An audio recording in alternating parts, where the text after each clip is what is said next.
Morning mga kabagis, wala pa tayong ligo, no? Pero nakuha na pala yung ating dalawang baboy. Yan yung ito yung mas matanda sa 10 o sa 13 na nakuha natin. And then yun, yung puti na yan, kaninang umaga yan nakuha, at saka yung durok. Yung good thing nun kasi yung puti na yan, umabot siya ng 85 kilos. Tapos yung durok naman is 77 kilos. So hindi na tayo lugi dyan mga kabagis, na sa 2 months and 3 weeks lang yan nabenta na. Okay? So mga kabagis, i-congratulate po natin sina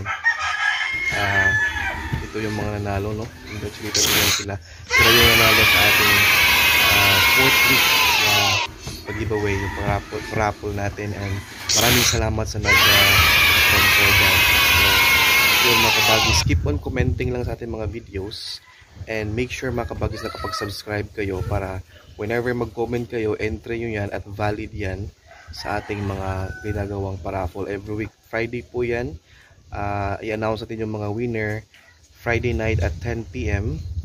At yun, may mga bago tayong may mga pasabog, may mga new updates tayo kung magkano ang maibigay natin. Depende yan mga kabagis. Pero sure yan na mayroon talagang 500 na isa. Pwede maging 2, 3. So keep on commenting po. So today's video mga kabagis, ngayong araw, magbigay ako ng survey regarding sa Grand Humibet at saka yung IOF na tinatawag nilang Instalink. Kung mayroon ba tayong magandang nakuha dyan. So magbigay ako ng aking shall we say feedback. Kung baga mayroon ba akong mai-recommend or what not. So just keep on watching mga kabagis.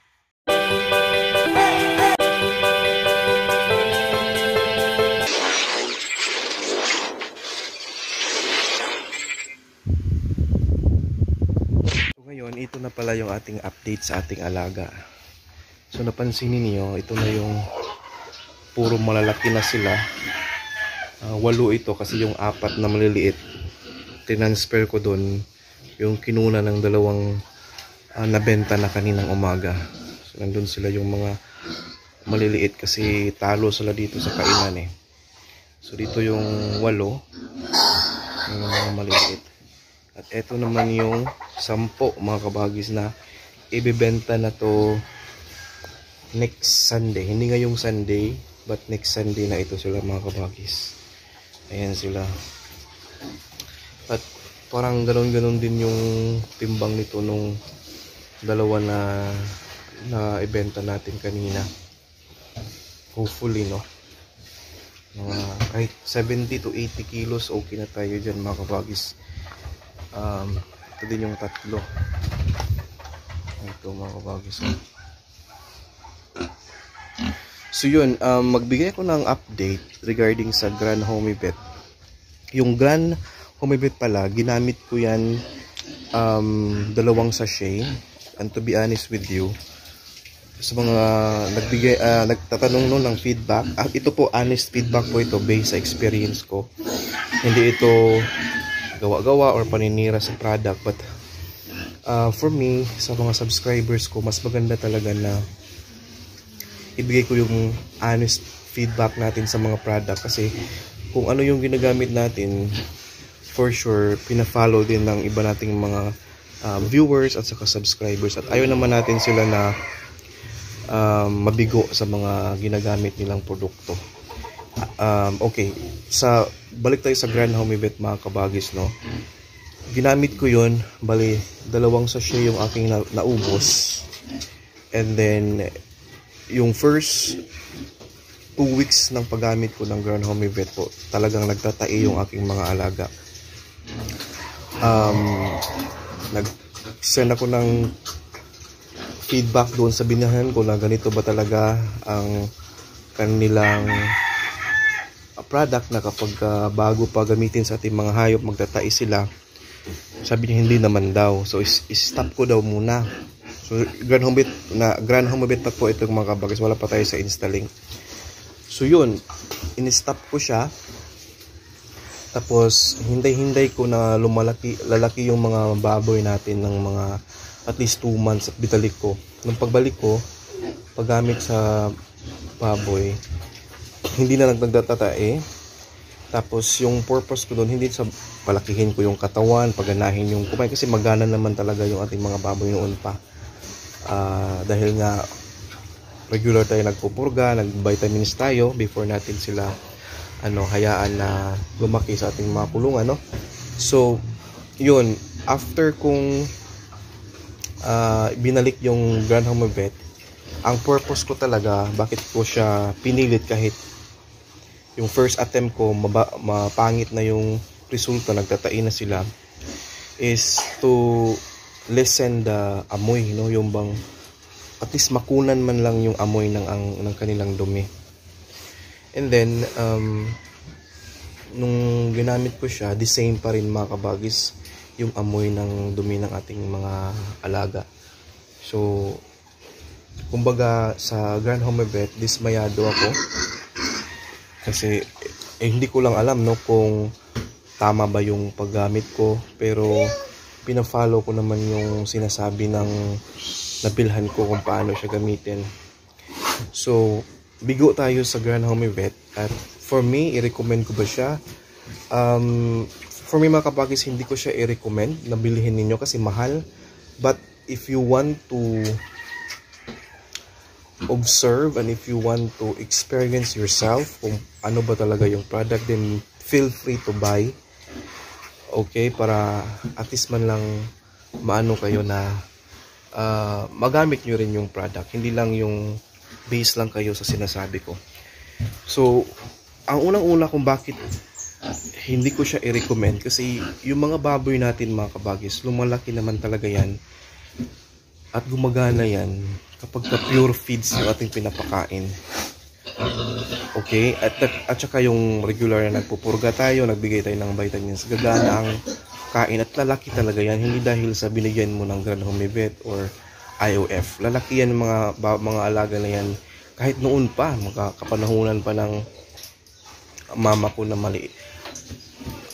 Ang mahal pa nga ng noon nung mga bayad ng magpa-inject ka, nung magpaano ka, di ba?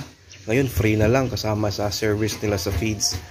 Pero ang ibig kong sabihin mga kabagis, lalaki at lalaki yung mga baboy natin kahit wala yung ganung mga produkto.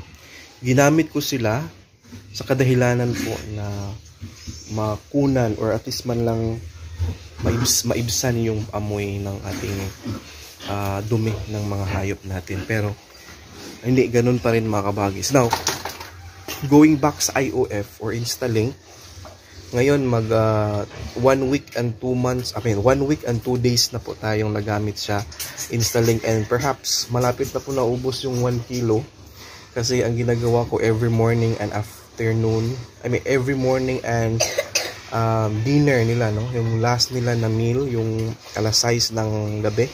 So 2 beses yan mga kabagis. And for 1 week and 2 days, masasabi ko na the same pa rin ang amoy. Hindi siya nawala yung sangsang, nandyan pa rin yung amoy mga kabagis. And I don't know kung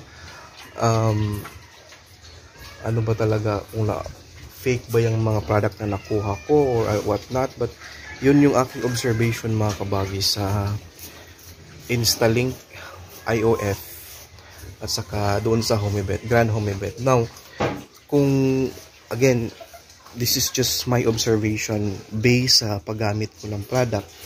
I'm not sure sa iba kung okay yung kanilang resulta.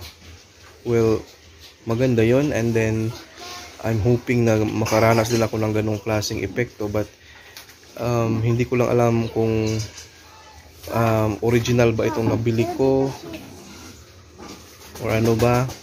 Pero yun yung ating naranasan mga kabagis sa dalawang produkto. Now, maraming nagsasabi, mga kabagis, maganda ba resulta? Ano ba recommendation mo? Now, ako hindi ako magre-recommend kasi mga kabagis, yung pagbili natin ng ganung halaga, like sa Grand Home Vet, 1,300 yung bili ko doon, 1 kilo.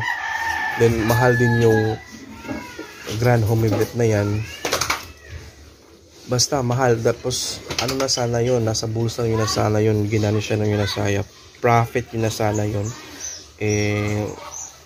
ano pa, nawala pa sa inyo. So yun na lang, basta make sure mga kabagis, ang advice ko na lang, hindi ako magre-recommend sa dalawang product, but mag-advise tayo na i-make sure lang natin na mga kabagis, na napakain natin ng tama yung mga baboy natin, and sa starter stage ng kanilang feeds, make sure mga kabagis na huwag muna natin silang bigyan ng sukat, kasi yun yung foundation ng ating mga alaga na talagang lalaki at lalaki sila dahil hindi sila nagkulang doon. Hindi tayo nagkulang sa pagpakain ng feeds sa ating mga alaga sa starter stage pa lang.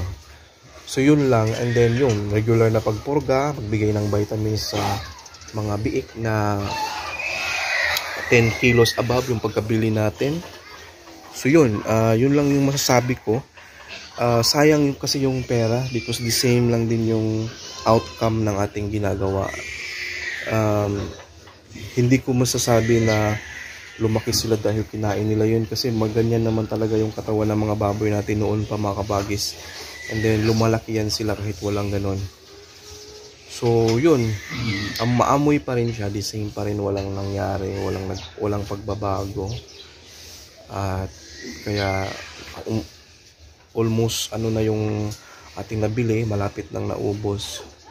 So para sa akin hindi talaga siya maganda, kasi dagdag gastos lang siya mga kabagis sa atin, dagdag expenses lang sa atin ng mga nang aalaga. Hindi naman kalakihan yung ating kita, tapos doon pa mapunta sa mga ganun na the same lang din pala yung resulta sa wala. Alright mga kabagis, I hope mag-comment din kayo regarding sa inyong mga experiences kung naka-experience kayo, and hopefully mali lang yung aking paggamit at kasi may mga product din na hindi authentic, may mabili ka na hindi din ganun na orig yung nabili mo. Pero I'm still looking for a different product na pwede nating magamit na maibsan yung ating amoy sa kulungan and then sa kanilang dumi. May nagsasabi isang product na hindi ko lang maalala yung product, mabisa. Paki-comment nga mga kabagis, hindi ko maalala ano daw yung product na yun. 600 lang daw yung bili nila, and then mura na, mabisa pa. Paki-comment nga ng pangalan mga kabagis, hindi ko maalala.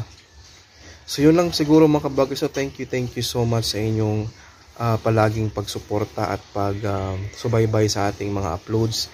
And then if you want to have entries sa ating pag-giveaway o pa-raffle, make sure to comment every after nyo mapanood yung mga videos, and huwag kalimutang mag-subscribe mga kabagis. Thank you.